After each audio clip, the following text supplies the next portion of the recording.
Okay, this is a video for modeling best practices and an overview of some things you guys should know at this point, or hopefully you'll learn today, for modeling in the Vertical Studio. Just as a brief overview, when we talk about modeling, we're talking about creating the forms, surfaces, and volumes of 3D objects. Compared to most other stages of the pipeline, this is probably something you guys are going to do the most of all the other ones. So it's good that just everybody generally has some skills and knowledge of good modeling techniques. There's a lot of different ways to approach modeling.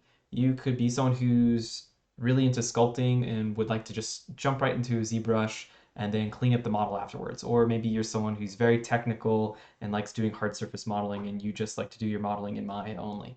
But either way, it's important to understand your workflow and the reasons why you are choosing this modeling technique that you're going with. So if I'm modeling a character for animation, right, I'm going to be worrying mostly about, oh, well, one, of course, the forms and the appeal of the character, but two, I'm going to be thinking about how that character is going to change shape and perform as they act on screen. And so they're going to have like higher quality than games, and they're going to be really focusing on good deformations and performance. If I have a character who is made for a video game, right, I have a lot of different considerations for that, right? I'm worried more about efficiency of the model. Is the model going to be slowing down the program because it has to be much more efficient than modeling for VFX or offline rendering? And in gaming, I'm thinking about where I can cut corners in terms of texturing as well, depending on what platform I'm aiming for. So let's talk about the different types of modeling.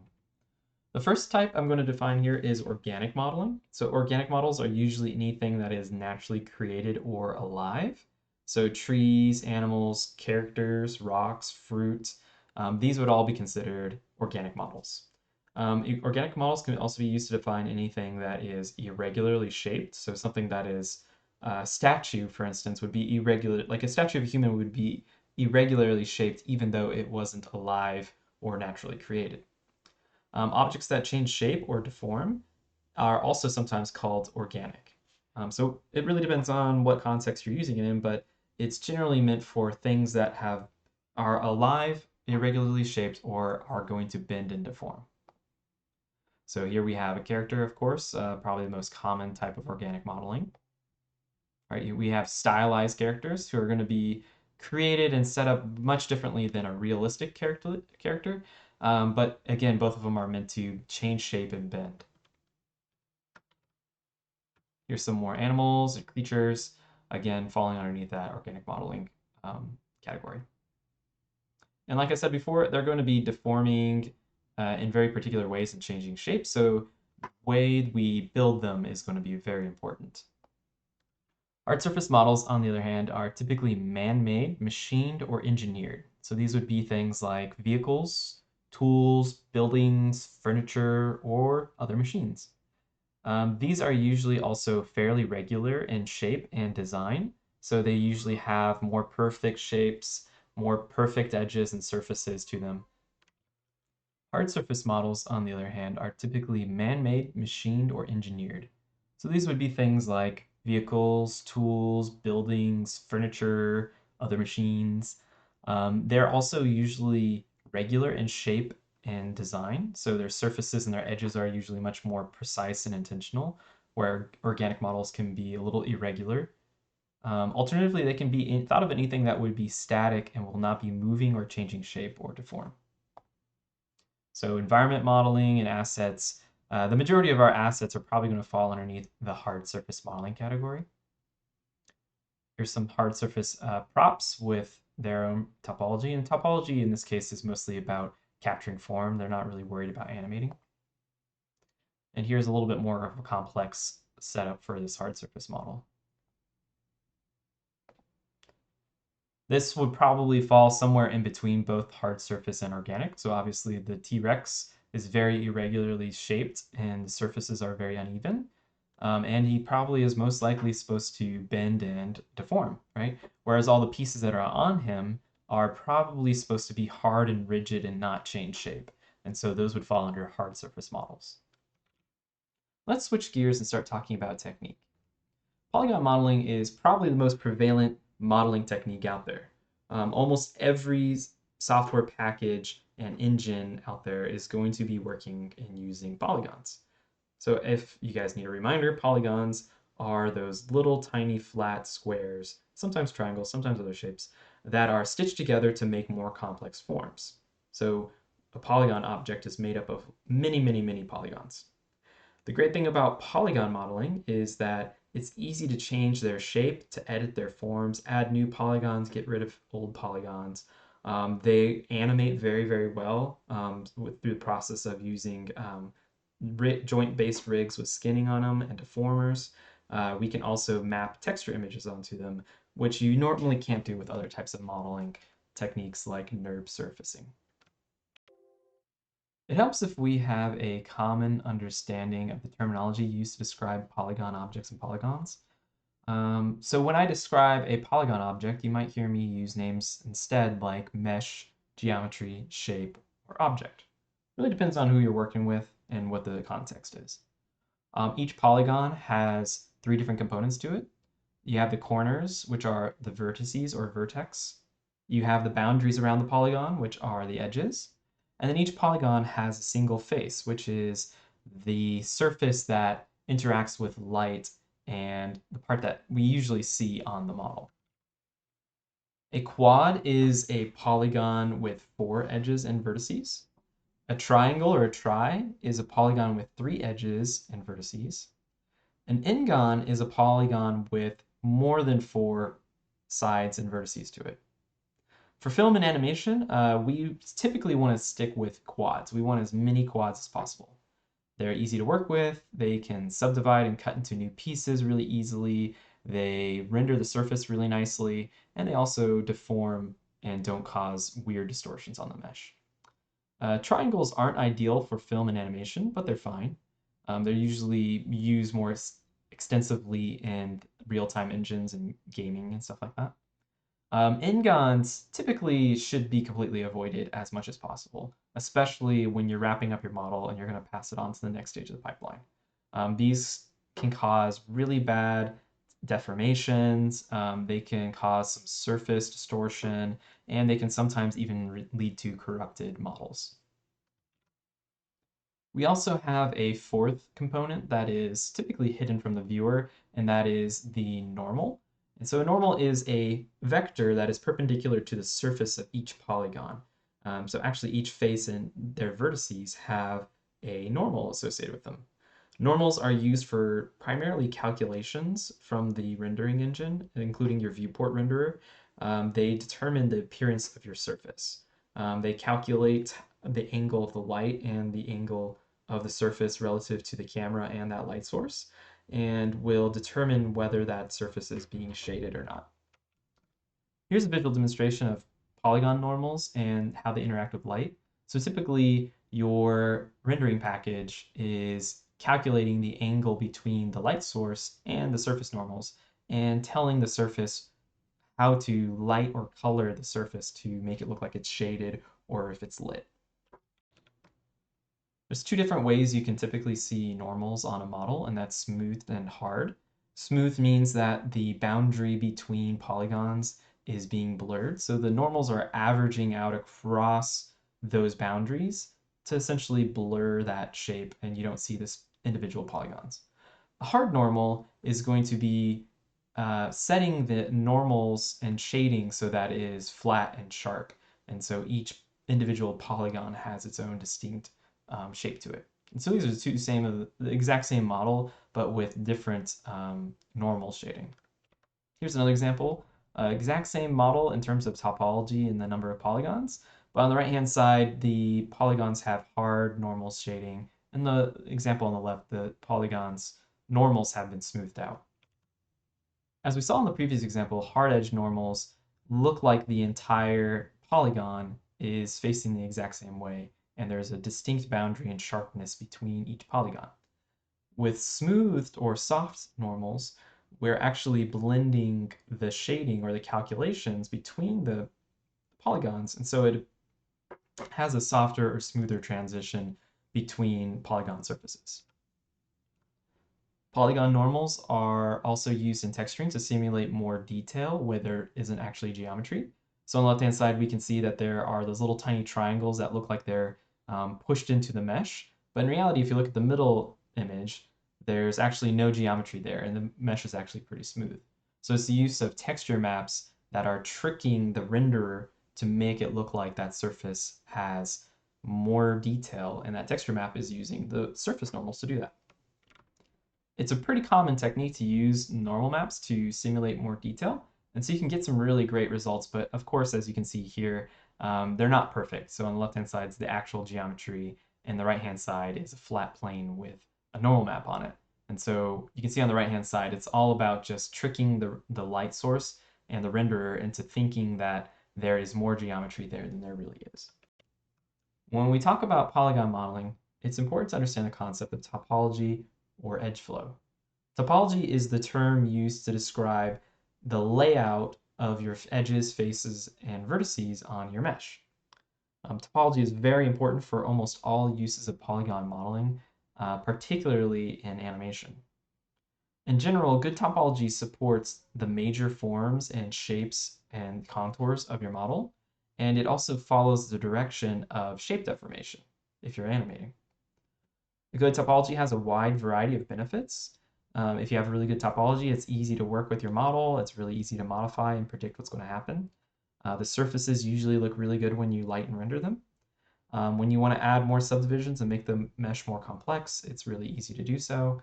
And you usually don't need quite as much polygons to capture a particular shape or detail. So you usually end up with a lower memory cost on your within your 3D package. It's difficult to describe topology and edge flow without describing edge loops. An edge loop is a series of edges connected end to end, like a train, in a single direction. A closed edge loop, like we see on the left here, is an edge loop that connects all the way back onto itself. So the ending point and the starting point are the same because it connects back to itself. A partial or terminating edge loop terminates at some point. So it has a point where it stops continuing and it has an end point. So it has a different starting point, different ending point, doesn't connect back onto itself. Another type of topology terminology you'll hear me use as well is a polyloop, which is similar to an edge loop, but it's a series of polygons that are stitched together in a single direction instead of a series of edges. The continuation of an edge loop is determined by how many edges meet at a vertex. So on the left-hand side, we can see that this edge loop has a clear direction because each of these vertex intersections has 4 edges meeting at it. On the right-hand side, we have a vertex that isn't 4 edges meeting at it, right? It has, in this case, 6. So if it has less than 4 or more than 4 edges meeting at it, that creates a termination point, or where an edge loop is interrupted. You've likely noticed this when you've worked in Maya and you've gone to select an edge loop by double-clicking on an edge. On the left-hand side, right, we have these 4 edges standard vertices. And when I double-click on that, when I have those 4 edge vertice intersections, it has a really clear path going forward, all the way through. On the right-hand side here, when I double-click on this edge, it terminates here because we no longer have 4 edges meeting at a vertex. We have 5. And so essentially what happens is it has no idea which direction it's supposed to go, so it stops. We can see it happens up here too when I double click right there. This intersection has 3 vertices, or 3 edges connecting to the vertices. So again, if it doesn't have 4, it doesn't know which direction to go. I can go this way too. See, right here we have 4 edges, and so it knows which way to go, and then it gets to here and it gets to 3 and it doesn't know which way to go. When it comes to hard surface modeling, topology is primarily concerned with capturing the contours and shapes of our model and making sure that we have a good surface quality. Compared to organic modeling, hard surface modeling is a little bit more forgiving because the mesh usually doesn't have to bend and change shape, so we don't have to take that into consideration. So you can typically be a little bit more creative with how you approach modeling a hard surface model than you would with a organic or deformable model. As you look at these hard surface modeling examples, notice how the topology follows and supports the contours and shape changes of the mesh, like this edge right here that follows this bevel. like these examples on these models as well. And especially in this example here, notice how these edge loops follow these very particular sharp edges and planes, which gives it this really nice angled planar look in the final result. As I mentioned earlier, the topology is going to be affecting the surface quality and the transitions of your shapes. And so you can see in this example, even though these are very similarly laid out and structured, that's those slight differences in edges and where they're placed is having a big impact on how that surface is being rendered and transitions. Topology for organic modeling is very similar to hard surface modeling in the sense that we want our edge loops to capture the contours and shapes of our 3D object. And we're also concerned with how our topology is defining the surface quality. Organic modeling has a added difficulty, however, in that our topology needs to support good deformations and changes in the model's shape. The general rule of thumb for good animatable topology is that your edge loops should travel parallel and perpendicular to the direction of deformation. So this is the case with the shoulder and also with the elbow. We have edge loops that go parallel and perpendicular with the direction of bending, right? If we're going to bend our elbow right here, it acts like a hinge, and so we have an edge loop that goes across. We also have edge loops that go in the perpendicular direction. Same thing with this shoulder right here. In these two examples, we can see topology is being used to support certain anatomical landmarks like bone underneath skin or musculature, right? You can see how those edge loops are supporting those shapes. In this example here, you can see that topology is used to capture the forms, so of the different shapes of her body, of her clothing. You can even see certain parts like these folds in her fabric. They even have their own specific topology to help capture that shape. But also notice, like I mentioned earlier, that those edge loops are going perpendicular and parallel with the direction of the geometry and how it's going to bend. In this example from Hippodrome, we can see this in action where the topology is being put to the test, and you can notice how the edge loops are, again, lining up or going perpendicular with the direction of movement. So you can see on this pectoralis, the edge loops are not only capturing the shape of a pectoralis and capturing that form, but you see as it pulls upwards, you have these edge loops going up that direction, and it's also being pulled in this direction up towards the shoulder. So these edge loops are supporting those movements. You can see right here on this torso, the edge loops are going along the length of the torso, and they're also going perpendicular to the length of the torso. And that's allowing that torso to bend and deform nicely as he rotates his torso side to side.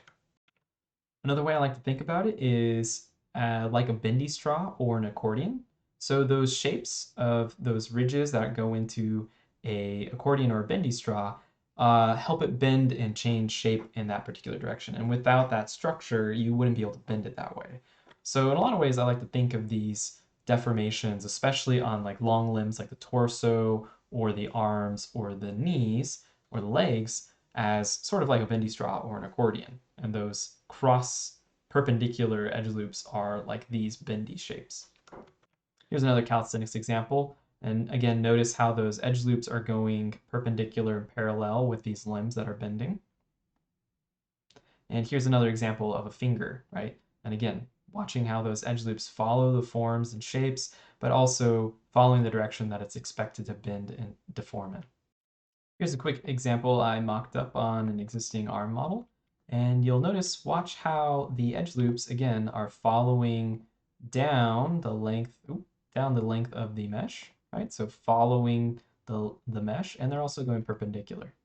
And here's two articulation points I'm going to take a look at. So we have an edge loop that goes around the elbow. And then we also have edge loops that go around the wrist. And so this is where we expect it to hinge and bend at, right?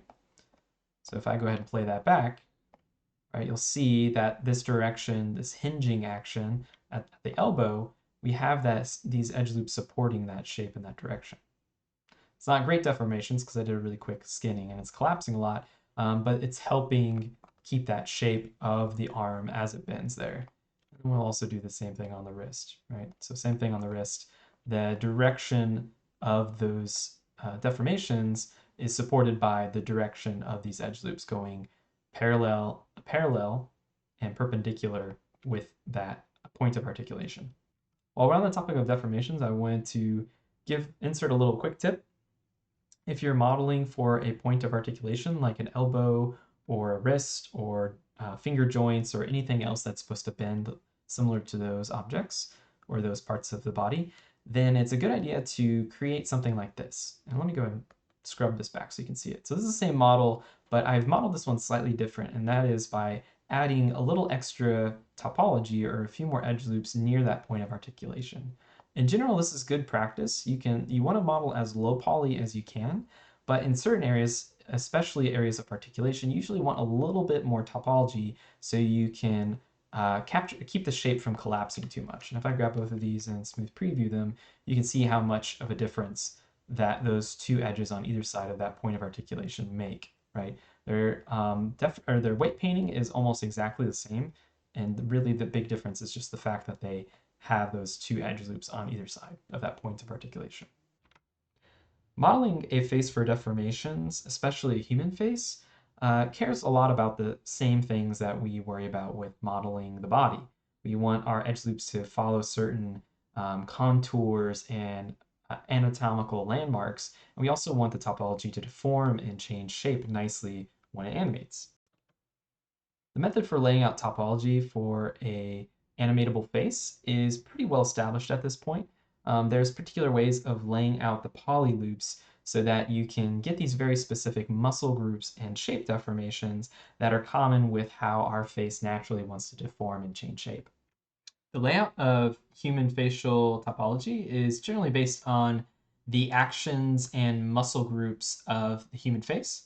And so, for instance, on the left-hand side, if we were to pull up our brow and raise it in surprise, we'd be pulling it up with this muscle group on the forehead pulling it up. And we have our edge loops kind of pointing in that direction as well.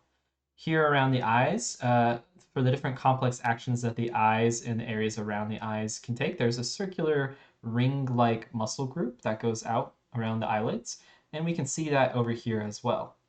Something that's also very common is when we do expressions like smiling or snarling, we'll get like a cheek fold right here, and that's caused by these muscles pulling the lips up, and then the skin and fat and muscles that's on top starts to kind of pull and bunch up above it.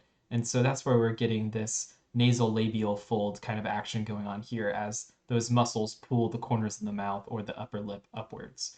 And so that those edge loops are kind of going in that direction, radiating out in the direction that the lips might pull, and also they're supporting that shape that is going to be left behind when that smile action happens with that nasal labial fold muscle fat area. Here's an example on a stylized character, and notice how no matter what expression this guy hits, his topology is laid out in a way that supports the action, so the direction of the actions that the different parts of the body are moving, and also that those edge loops are helping define certain shapes, and so they kind of line up with those shapes as well, particularly in this crease line by the edge of the mouth. And so you have those edge loops that kind of match and complete that shape and let you get that hard crease there as well. Here's another example. And again, notice those edge loops and the directions they go in and how they support kind of those muscle groups that we were talking about and how the face wants to deform. You see when she smiles, because of how those edge loops are kind of matching that shape right there, we're getting this really nice kind of shape definition right here on that fold of the cheek without much topology. After you've looked at enough topology, you'll start to notice the differences between good and bad topology. On the left-hand side, we have an example of bad topology, and that notice how the edge loops aren't really supporting the structure of the face. They're just kind of like a grid laid down across the face, and maybe some of the eyelids, maybe some of the nose is trying to match something of the face shape, but generally speaking, the topology is not being used effectively and is not matching the contours and the way it's going to deform. On the right-hand side, though, we can clearly see that these edge loops are laid out in a way to match and highlight particular forms and contours of the face, and we also have that directionality that's needed for that we expect for that facial deformation that we were noticing in some of those other examples. As we continue talking about topology, I want to continue defining and expanding our terminology. So we mentioned that quads are generally the best type of polygon that we want to have in modeling for animation and visual effects. So a quad is a four-sided polygon. What's nice about quads is they don't end edge loops, so edge loops continue through them. They deform very well, they have a direction to them, and they're generally just your best friend. They behave the best. Triangles are those three-sided polygons. Triangles, unlike quads, will end or terminate an edge loop. So when an edge loop reaches a triangle, it doesn't know which direction to go in. It can distort your surface, so triangles tend to cause some surface distortion depending where they're at. And if you can avoid them, that's for the best. N-gons are those polygons with more than four sides, and we'll talk more about them in the following slides, but they're generally not great to have around, and we try to get rid of them as much as possible. And poles are vertices where we have more than four edges connecting to it, so here we have 5, or less than 4, so something like 3. Similar to triangles, you want to minimize them as much as possible, but they're pretty much unavoidable and they're always going to be around. But we'll talk about them more also on following slides. So like we mentioned earlier, n-gons are polygons with more than 5 or more edges. N-gons generally aren't the worst thing in the world, but until you guys know what you're doing, and until you have a lot of experience, you really want to not have them. And so my recommendation is to get rid of them as much as, or just to completely get rid of them before you finish your model and pass it off to the next stage of the pipeline. So generally speaking, the main problem with n-gons is that they make smoothing and subdividing your mesh unpredictable. And so you'll notice here, this is a mesh with some n-gons, right? And when I subdivide them, you can see how much it distorts and changes my mesh in a very unpredictable way. N-gons, like triangles, are also detrimental for deformations, so that when the model changes its shape, it again doesn't behave in a way you would expect and causes some nasty looking deformations. Many polygon modeling tools like Extrude and Bevel can actually make, and even Multicut can really make n-gons easy to create and hard to find. So you can naturally just make them without even realizing it. And sometimes you can go a long way without realizing that you have n-gons. So just be careful with certain modeling tools because they can really cause some problems. So here's another visualization of some n-gons on a mesh. And here I am smoothing it out 2 different ways. So this is smooth preview, and this is actually applying smooth. And you can see just with smooth preview, because these are not standard quads and a predictable layout of edges, we're getting some really gnarly kind of eating away at my mesh and surface distortions. And you can see when we actually subdivide it that it cuts it up in a very unusual way that is not very easy to work with. So most vertices have 4 edges that connect to them at their intersection. So you can see here, as an example, we have 4 edges that meet at the single vertex. So these are the most common types of vertex intersections, and they produce the most predictable and satisfactory results, right? When we add new edge loops or when we want to control the edge loops and the edge direction, it's really easy for us to predict what's going to happen. When vertices do not have 4 edges that connect to them, they are actually called poles. And so here's an example of some poles. Right here we have a vertex with 5 edges, and we have a vertex with 3 edges.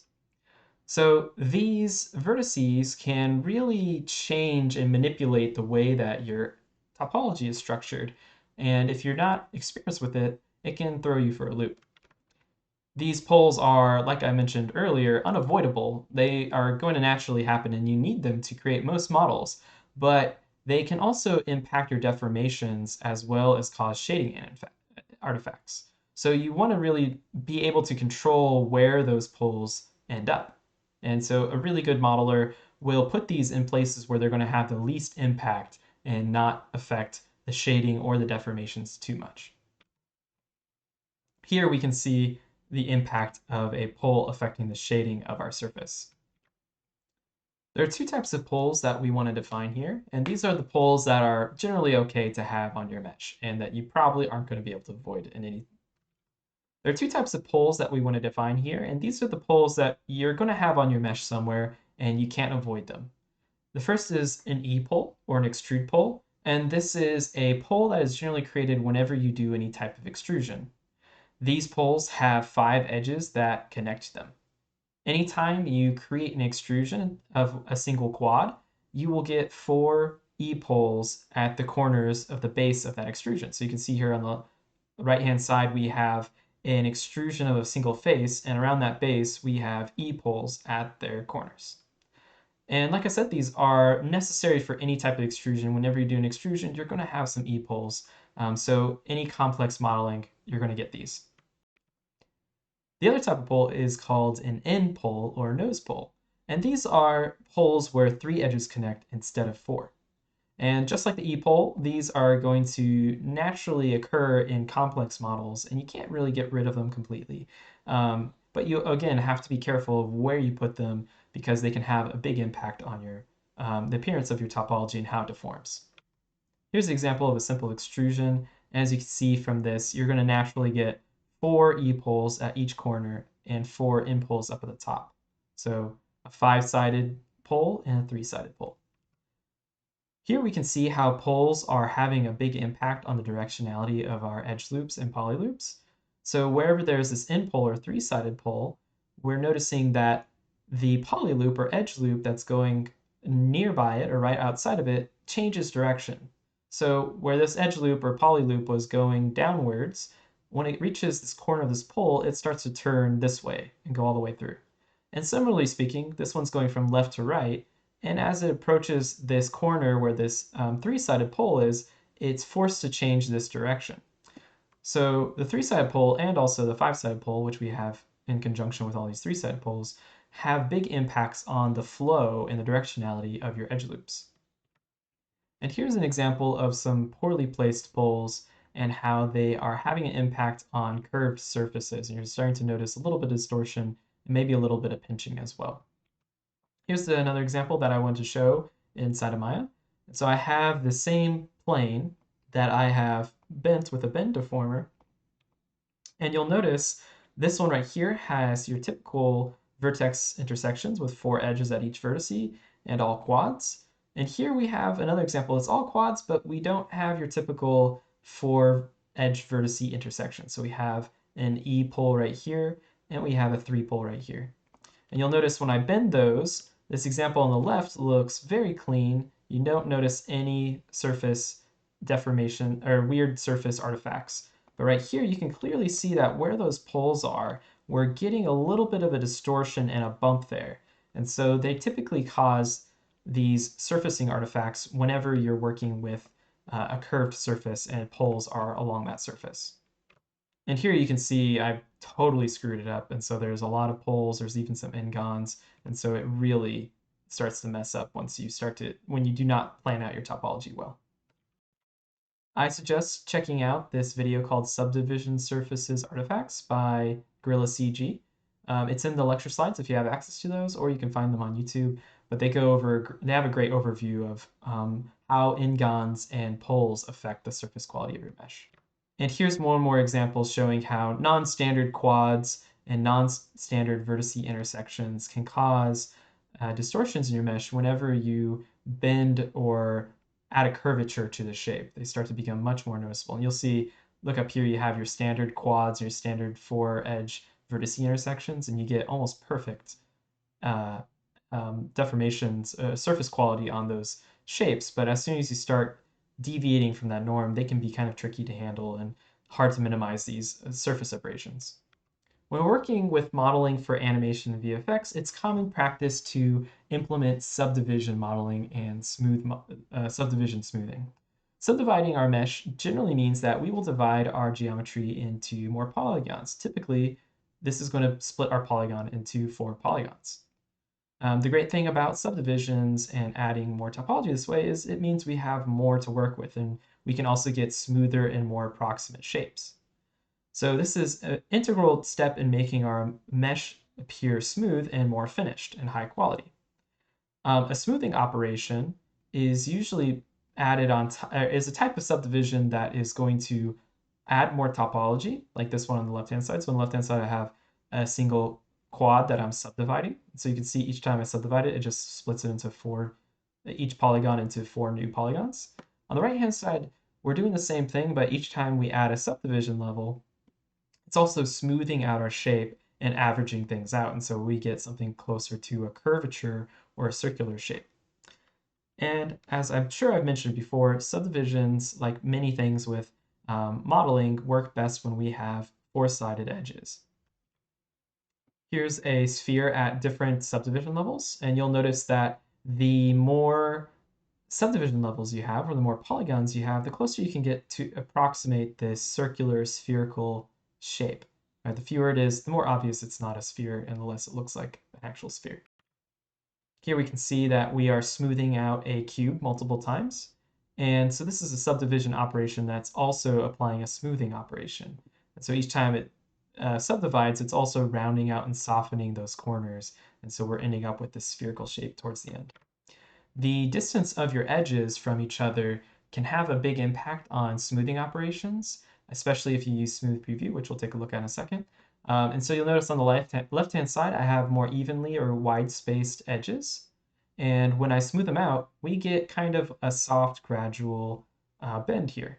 But when I move these edges, particularly these three, closer together, whenever I subdivide and smooth them, we end up with a sharper shape left behind because these two edges that are right next to that corner edge are kind of reinforcing it and giving it a little bit more support. So when we smooth it out and we add subdivisions, it maintains that edge. If you've ever worked with curves before, you've probably noticed something similar to this, where if your points or your anchor points for your curve are widely spaced out, you get a softer, gentler interpolation between those points. So we have A, B, and C, so we get this soft curvature between those 3 points. But the closer they are, or the more tightly you pack them, the sharper that corner is, or that transition is, because when it's trying to interpolate or average out between these points, it's averaging them out over a very, very small distance, so you get a tight corner. When we work with subdivisions, it's helpful to work in non-destructive subdivisions wherever possible. What this means is that we have a low poly mesh that we're previewing and seeing it as if it has more polygons and is smoothed out, but in reality, it hasn't been applied. I can always step back and edit it in its low poly version, like this image over on the right. What's great about this is that it makes it so we can keep editing and working with a much simpler mesh with fewer polygons. So it's easy to edit, easy to tweak, easy to make changes to, while still being able to see how it's going to look in its final form whenever it's rendered and it has more topology.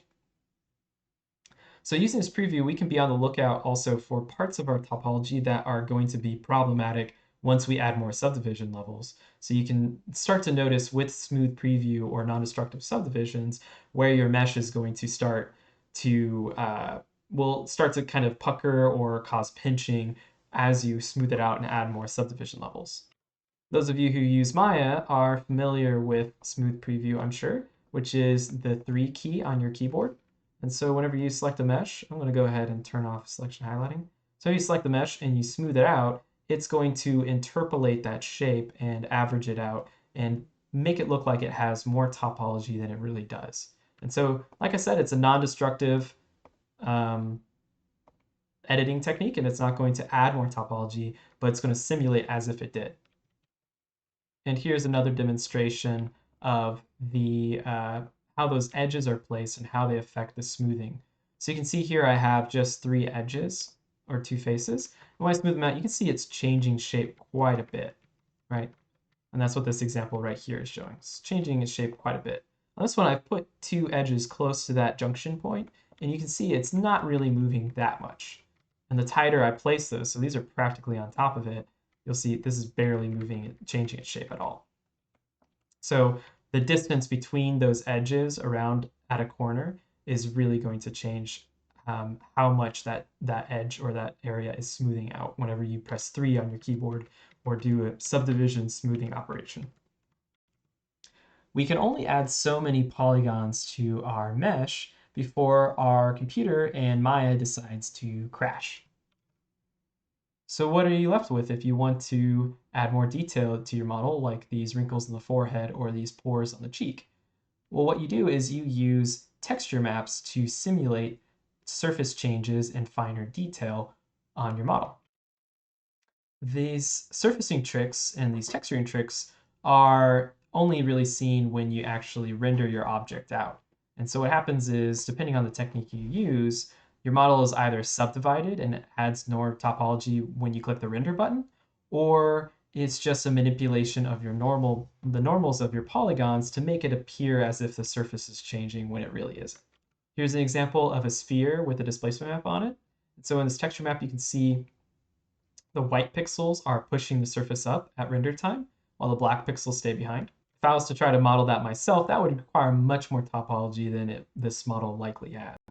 Here we can see a flat mesh, and so this is just a plane, and so this is before and after we add displacement map.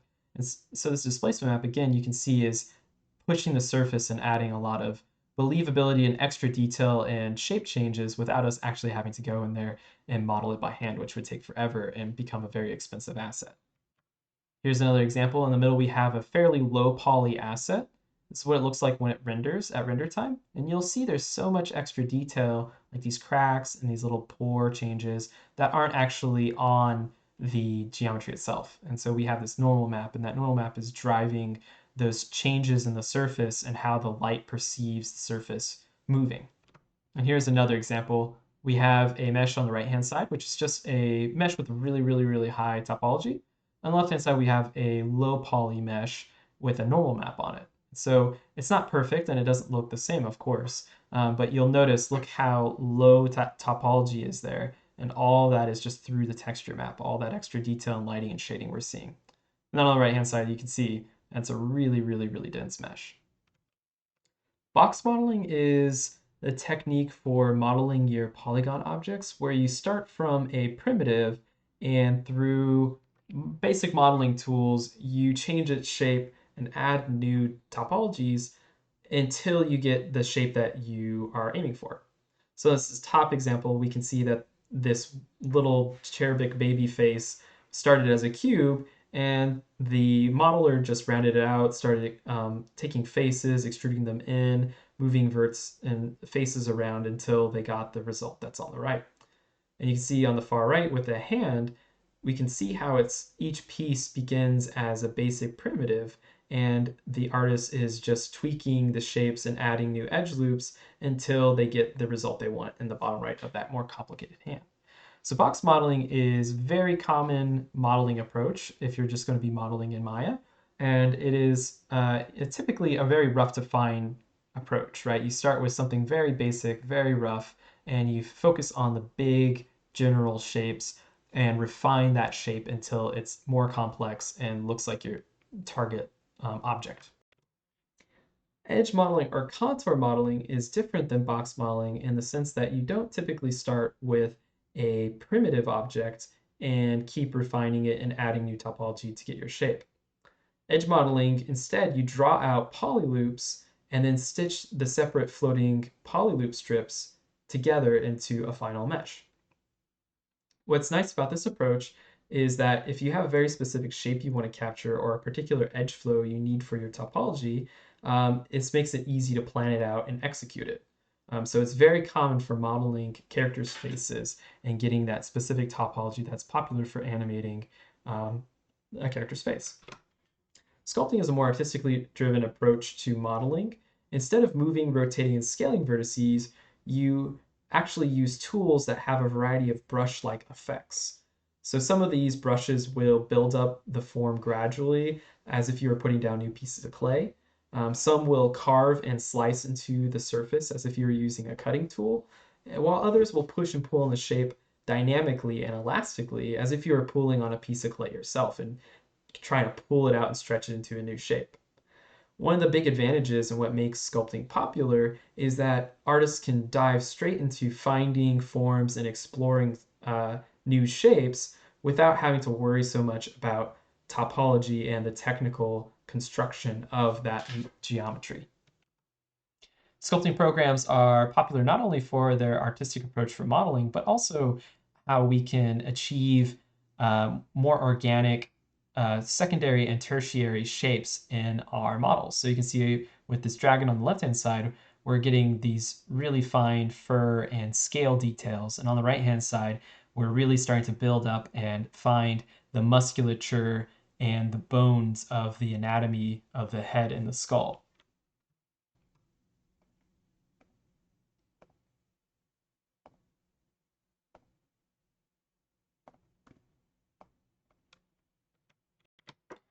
The major cons to sculpting, however, is that the mesh is usually not usable right out of the sculpting package. You usually have to do a lot of cleanup and take it through a retopologizing workflow to get it usable again. The mesh that you work on is also usually many, many, many millions of polygons. So sometimes like 6 to 10 to 20 million polygons. And so again, that isn't something that is usable within your animation software. And so typically what you do is you want to bake out a texture map from that mesh so you can capture all the details as a texture image instead of as an actual model. It's not super great for hard surface modeling. Certain packages have pretty cool tools for hard surface modeling and sculpting, but generally speaking, traditional modeling techniques like box modeling and edge or contour modeling are better for hard surface models. If you want to sculpt, it's pretty hard to do so without a tablet. A tablet makes things feel much more intuitive and easy to use. And without it, you're kind of going to struggle against the package. And then if you want to make specific edits or changes to your mesh at a topology or vertice or edge or polygon level, they're typically not built for that. So if I wanted to add a polygon or add an edge loop or delete something, I'm stuck using my artistic brushes and not really with a traditional manipulation toolkit like Maya has or Blender has. If I want to use ZBrush or another sculpting program for detail work, I would follow this workflow. First, I would model my shape in my 3D package like Maya, and I would make sure I figure out all of my topology, essentially take my character or my model from start to finish almost completely in that 3D package. Then what I would do is I'd UV unwrap the model, import it into my sculpting program, sculpt up the details in that 3D program, and then bake out a texture map that captures those high-res details onto my low-res mesh and gives me texture maps to use in my 3D package. If I was to use it for modeling like my character for the most part, then what I would do is I would just go ahead and start that model inside the sculpting program. And so I would work similar to Maya, where I would start from a primitive object and start sculpting onto it in that 3D pack or that sculpting package. So you would sculpt out your character in your primary forms, but before you got too close to the ending and start doing all the details, what you'd want to do is you don't want to actually retopologize that asset before you keep going. And then you would have to UV unwrap it as well. And then you would want to go ahead and finish off sculpting that model and adding those fine details and secondary forms inside your sculpting package. So the process is fairly similar for both approaches if you want to do detail work or primary modeling work. The main difference is that you can start the form and exploration stage inside your sculpting package, but at the same time, you still have to bring that mesh back into your 3D package to clean it up and retopologize it for it to be usable later on. Boolean modeling is a technique where you use one object to either add onto or subtract from another mesh. The most common Boolean operations are union, subtraction, and intersection. You can see here we're combining a cube and a sphere in these three operations. So when you do a union, what you do is you just more or less merge them together and they weld and connect to one another. In a subtraction operation, which we can also see over here, you're taking a mesh and you're cutting it out of the other mesh. And so what's left behind is that gaping hole of where it ate away at your mesh. And then intersection is kind of similar to subtraction, but what you're doing is you're trying to find where they overlap each other, and that's what you're left behind with. So if I combine this sphere and this cube together, anything that's the areas that they overlap are the areas that are left behind. Here we can see a demonstration of a live Boolean effect inside of Blender. So what's nice about Blender is they have these modifiers that you can preview the Booleans without having to actually hurt your mesh yet or apply it to your mesh. And so you can see they're cutting out with a subtraction Boolean this kind of cubey rectangular shape out of this larger shape. And so you can see wherever that shape is intersecting, it's actually cutting out of the mesh. And so you can get some really interesting and advanced complex hard surface forms by using Booleans. So a hard surface model like this with these complex panels and cuts out of the model, we're likely using Booleans to achieve some of these results. So the pros of Boolean modeling is that they're often used for modeling complex hard surface shapes. They're also great for concepting quickly if your program works well with Booleans, because you can quickly add and subtract shapes from each other to create more unique and complex shapes. And if you're using it right, you can make your workflow smarter. So you can do things in half the time that you normally would if you use Booleans. The cons, and the big major con of Boolean modeling, is that they really don't respect your topology at all. So normally what you have to do is you have to either A, plan out your topology ahead of time so you know exactly what your Boolean is about to do, or B, you need to spend a lot of time looking at your mesh and cleaning it up and using tools to kind of make it good again. And you'll see on this example on the right, I used a sphere to cut out of this cube, and you can see when I smooth it, that's clearly not a good looking model. And so that topology is really not working. And generally speaking, where sculpting is great in organic modeling, Boolean modeling is great for hard surface modeling and is not great for organic modeling. Procedural modeling refers to models that are either created or populated through automated tools or code. For example, a procedural building might have settings that can change the number of floors or windows it has, or a tree tool that lets you set the number of branches on the model. Procedural systems are also popular for placing lots of objects quickly, so like scattering a ton of tiny rocks across the ground of our environment. Most procedural modeling tools are driven by some sort of data to create what the artist needs. For example, a city builder could use paths or some kind of blueprint diagram to plan out where the roads are for our city blocks, and then they'll fill in the buildings based on that layout. Randomized data is probably, also known as noise, is probably the most common input data in procedural systems, and those create more irregular or natural results. And so if you want something that doesn't look so rigid or patterned or uniform, you can use a noise to randomize the placement of and a shape of certain things. So here we can see with this procedural staircase tool, you'll see it's dynamically adding new pieces of geometry based on the length of this upper part. And you'll also see the number of stairs is also changing and the length and size of them as well. And here we have a really complex model using an L-tree system to create these branching paths for something like a lung, I'm guessing. Here we can see a student taking procedural tools to build up a more complex environment.